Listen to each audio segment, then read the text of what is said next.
आखिर कैसे मालूम पड़ा कि दुनिया के सबसे बड़े सहारा रेगिस्तान में आज से कई सालों पहले जीवन हुआ करता था।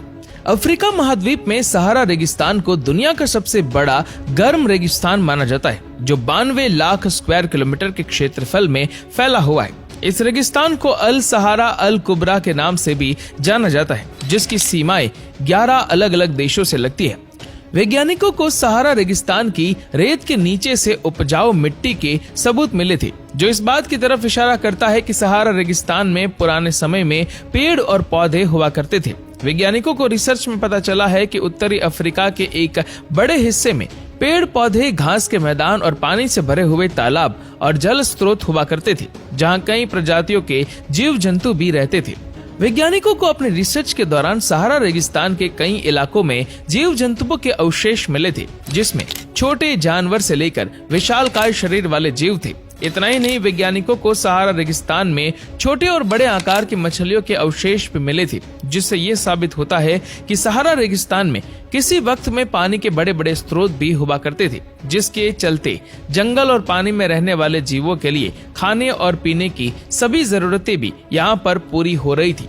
धरती पर डायनासोर्स का इतिहास काफी लंबा और समृद्ध रहा है, जिनके अवशेष दुनिया भर में कई जगहों में खोजे जा चुके हैं। शिकागो विश्वविद्यालय से ताल्लुक रखने वाले कुछ वैज्ञानिकों को सहारा रेगिस्तान के पूर्व हिस्से में डायनासोर के अवशेष मिले थे, और ऐसे एक नहीं बल्कि 4 अलग अलग डायनासोर के अवशेष मिले थे, जो एक विशालकाय कब्रिस्तान के अंदर दफन थे। उस कब्रिस्तान में डायनासोर्स के अलावा विशालकाय पशुओं, मगरमच्छ और मछलियों के भी अवशेष मिले थे, जिससे ये साबित होता है कि सहारा रेगिस्तान के एक बड़े हिस्से में कभी जीवन हुआ करता था। सहारा रेगिस्तान के इस हिस्से में साल 2005 और 2006 में 200 से ज्यादा कब्रों की खोज की गई थी, जिन्हें देखकर वैज्ञानिक भी हैरान रह गए थे। सहारा रेगिस्तान में शाकाहारी और मांसाहारी दोनों तरह के डायनासोर्स की प्रजाति रहती थी, जिसमें शाकाहारी डायनासोर पेड़ पौधों की पत्तियां और फल खाकर जिंदा रहते थे, जबकि मांसाहारी डायनासोर दूसरे जानवरों का शिकार करके अपना पेट भरते थे। वैज्ञानिकों की माने तो सहारा रेगिस्तान में इवोकार्केर या डायनोप्स प्रजाति के डायनासोर भी रहते थे, जिनके दांत ब्लेड की तरह बहुत ही धारदार और तेज हुआ करते थे। आपको ये जानकर हैरानी होगी कि किसी जमाने में सहारा रेगिस्तान में भी जीवन हुआ करता था।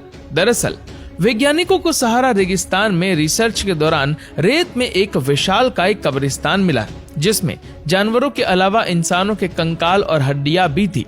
ये इंसानी अवशेष महिला और बच्चों के थे, जिससे ये साबित होता है कि सहारा रेगिस्तान में इंसान रहा करते थे, और ये इंसानों के 2 समूह रहते थे।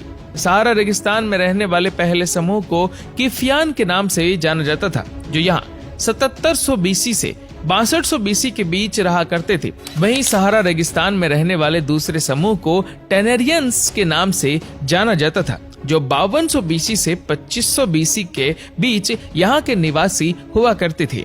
वैज्ञानिकों के अनुसार सहारा का जंगल खत्म होने की एक बड़ी वजह बारिश की मात्रा में कमी होना भी है, जिसकी वजह से जंगल की हरियाली कम होने लगी थी। जंगल के खत्म होने से कई जीवों ने अपने इलाके बदल लिए थे, क्योंकि वो भूखमरी का शिकार नहीं होना चाहते थे। लेकिन सहारा रेगिस्तान में लंबे समय तक निवास करने वाले बड़े जानवर अपने इलाके को छोड़कर कहीं नहीं गए, जिसकी वजह से जंगल खत्म होने के साथ उनका भी अंत हो गया और ये इलाका रेगिस्तान में बदल गया था।